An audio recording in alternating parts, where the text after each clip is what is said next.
What are the differences between those that get intervention and treatment and those that don't? So in my international studies, I see a lot of individuals who never got any treatment and were not diagnosed until adulthood.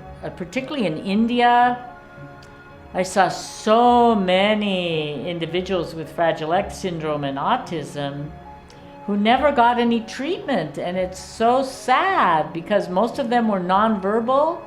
They didn't have good means to communicate. Sometimes they had seizures that were never treated, and they really regressed with their seizures. I mean, it's so sad to see those patients internationally. We wouldn't see them in the US because everybody with Fragile X, even if they didn't go to the right doctor, the school would do, at least language intervention and other sorts of treatments. They may not have gotten targeted treatments, they would have gotten something. And if they had seizures, their doctor would have treated the seizures. But in India, I saw many individuals with seizures that never got any treatment. And it's so very sad. And individuals are so much more lower functioning and can't contribute anything, to their family and to their community. And even in some places, I mean, some kids are even tied up or put in cages. It's terrible.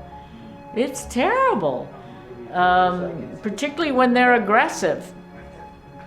So it's a disaster if they don't get any intervention.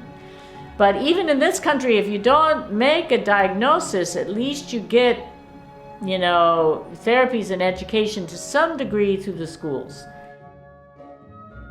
But if you do get the diagnosis of Fragile X, that opens you up to many more treatments and targeted treatments, and those targeted treatments are getting even better. And next year, we're going to have a conference on stem cell therapy and gene therapy.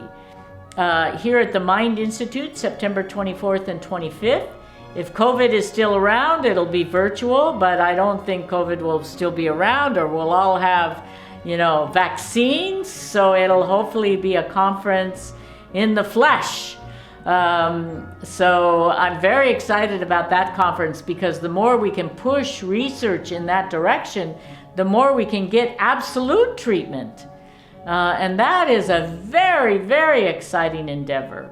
But until then, we're working with targeted pharmacological interventions, medications that can really help to reverse things.